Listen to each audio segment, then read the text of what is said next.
Hi, I'm Thorsten, and this is Literature in Pictures. And before we talk about Aquaman Andromeda today, I want to say a big thank you to all of my 50 subscribers. We just hit that milestone last week. I appreciate all of you. Yet the vast majority of you aren't actually subscribed. I looked at the numbers. I never asked for likes or subscribes. But I'm going to change that now because I see you're here watching, and so why not click on like and subscribe. I have some cool stuff planned for this year, so subscribe and this number will hopefully come down. With all of that out of the way, let's talk about Aquaman Andromeda.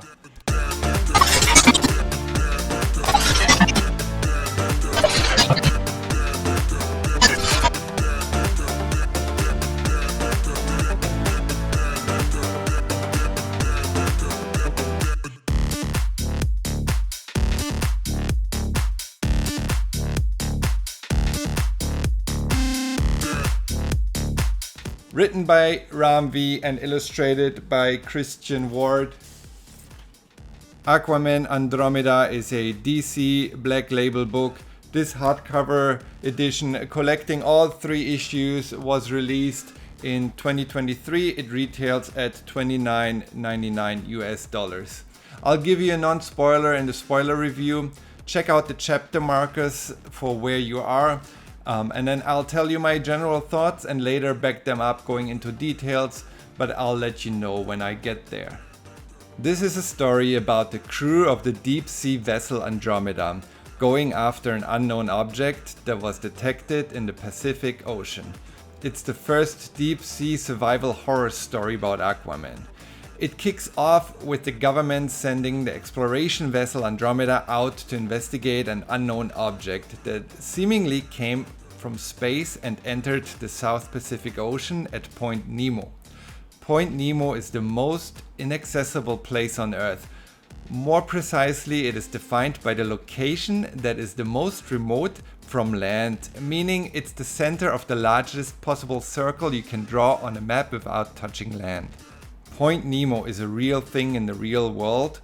It is used by many space agencies of many nations when letting decommissioned spacecrafts crash back to Earth. It basically is where decommissioned spacecrafts go to die, in the real world and in this book. And so the crew of the Andromeda goes and investigates. The story is eerie and the horror elements unexpectedly creep up on you. Ram V shows once more how perfectly he executes horror stories. It's eerie and gut-wrenching in a way I didn't expect it to be. It's subtle horror. The horror sneaks up on you through character backflashes and side stories. It leaves you unnerved. And knowing Ram V, this is exactly his intention. It's also one of those books you have to read at least twice. Not a surprise with Ram V either. There are some twists and out of order plot lines that become clearer the second time around. Christian Ward's art is mysterious and matches this story perfectly. He creates that with a color palette that would work for deep space or ocean stories. The way he differentiates those two, making it deep ocean specific, is applying a blurriness you wouldn't expect in space. The lack of sharp facial expressions adds to the eerie feeling in this book. The art matches the story perfectly. It's an Aquaman story, but the names Aquaman or Black Manta aren't even mentioned once in this book. Those characters are only referred to by their human names, and in the case of the former, one of the crew members only knows him as the King Beneath the Sea. I think that technique helps making this feel more mysterious. On the other hand, it somewhat disconnects it from the DC universe, so I'm a bit torn about this decision. But that's where we're heading into the spoilers section. So spoilers ahead, that's your last warning. Let's go ahead and dive in. Alright, here we go. Why do I say that you have to read this book more than once? Well, that has multiple reasons. The ending is one example, but I'll get to that in a bit. Another example is the beginning. The book begins with a narration that has nothing to do with what is shown in the art, but you don't know this at this point. It won't make sense until you get the full story. The narration comes from various characters and changes throughout the book. There's a core set of characters that get fleshed out a little bit more. Out of all those characters, I feel the story is mostly centered around Yvette.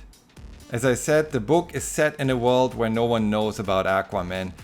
We learn that one of the characters, Yvette, only knows him as the king beneath the sea through stories her father told her when she was a young child. But her dad mysteriously died when she was young. She saw him drowning in a lake and dove after him, but could never really find him. He disappeared in the depth of the lake, and so what remains for her are the stories he had told her about the ocean. This is what I mean by horror elements sneaking up on you. Most of those backstories are about death. We learn about another crew member, Alexei Ivanov, who worked on a smuggling vessel at the end of the Kosovo War in the mid-90s. He helped smuggling refugees into Italy by boat. It was his superior who gave him the order to sink an inflatable boat of refugees to not risk getting detected and let them all drown. Alexei followed those orders and has been hunted by those images ever since, more precisely by the image of a drowning child looking right in his eyes. There's Feld, captain of the Andromeda. He'd been on hold for years, was skipped in promotions just to be on standby for an occasion just like this one. Nothing he was really happy with, a career black hole, a hardliner who was put in this path because of his personality. We learn about Murthy, who had a near-death experience as a child after his grandfather nearly drowned him just to prove a point. In this situation, he again faces what he perceives as God shortly before he dies.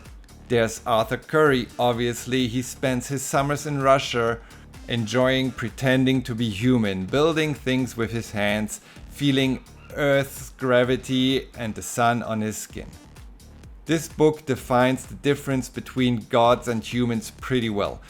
Gods make grand and big decisions, and that's it. Humans enjoy working on machines and with their hands, even in the face of fear. They are persistent in the face of danger and work together towards a solution. That's the human side Arthur Curry likes and enjoys himself. It is mentioned twice in this book. The only thing missing in this story is an actual full-blown god to drive that point home.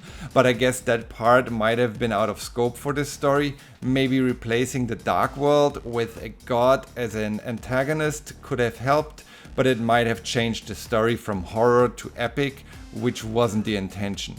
Regardless, it's a fantastic story. A story that is centered around the dark heart of Atlantis, the Dark World, an entity that reads one's minds and creates physical manifestations of one's fears and hopes. The bane of Atlantis, the Dark World, enables the thoughts of people to become reality. It also drives them mad and brings out the worst in them.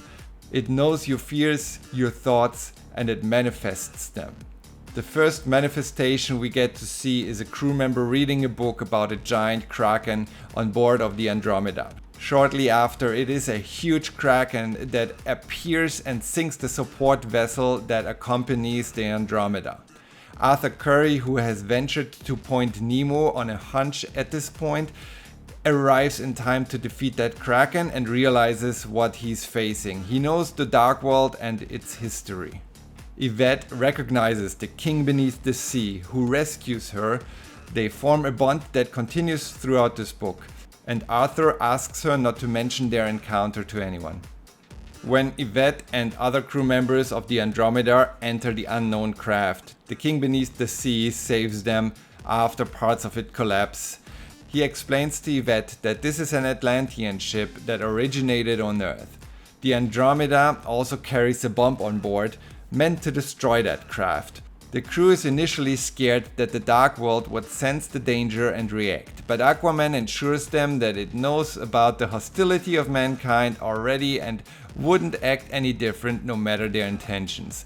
Aquaman tries to get the crew to retreat, but to no avail. It's their mission to push forward.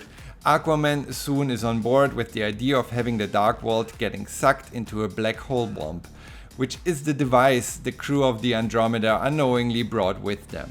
When they enter to place the bomb, it is the pirate Hyde who is already there. While we all know that's Black Manta, the name is never mentioned.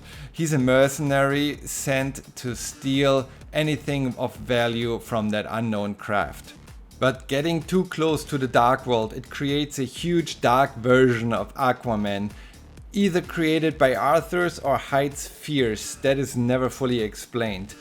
But that dark Aquaman is defeating Arthur Curry just when Black Manta interferes. Hyde does not want to owe a debt to any Sea King, and so he stops him before he can kill Arthur Curry. Alexei sacrifices himself to pay a debt that he feels he owes after killing those refugees all those years ago. Those images are haunting him, and that's one way for him to redeem himself. He launches the black hole bomb and seemingly destroys the dark world. Arthur Curry pulls Hyde and Yvette away from the explosion. Yvette is the only surviving crew member of the Andromeda, and after all the action is over, Arthur Curry goes and returns to his life. Or does he? That's where I want to talk about the ending of this book. The book ends with Yvette contemplating the events that just happened. Was the king beneath the sea real? Or just the story of her father that was brought to life by the dark world? The water remembers, and so the water remembered not only Yvette's father who gave his life to the sea, but also the stories he told. Now, I'm not familiar with all Aquaman stories ever written, but Yvette's father drowned in a lake, not the ocean. And so let me know if you think that the water remembers also counts for lakes, and Arthur Curry being connected to the sea life in lakes. If not, that might just be the hint needed to trace back the creation of Aquaman to Yvette's mind through the dark world. This is a horror story first and foremost. You can't help but feeling eerie while reading this book. The little stories that are woven in to give those characters a background are all using horror elements connected to mysterious or gut-wrenching death. Something this book also does very well are projections. For example, after encountering the king beneath the sea, Yvette projects her own thoughts on Alexei, saying he cannot believe a child's story came alive, even though those are her thoughts, as we see Alexei's thoughts through the art. He's thinking about the girl he drowned. Once again, narrative and art are a mismatch, yet that mismatch itself tells its own story. And so I want to ask you, what do you think? Is the king beneath the sea just a manifestation of Yvette's mind brought to life by the dark world? Let me know in the comments. But with that, my review has come to an end. I want to say thank you all for watching. Hit like, subscribe if you're interested in more. Until next time, may the king beneath the sea be with you.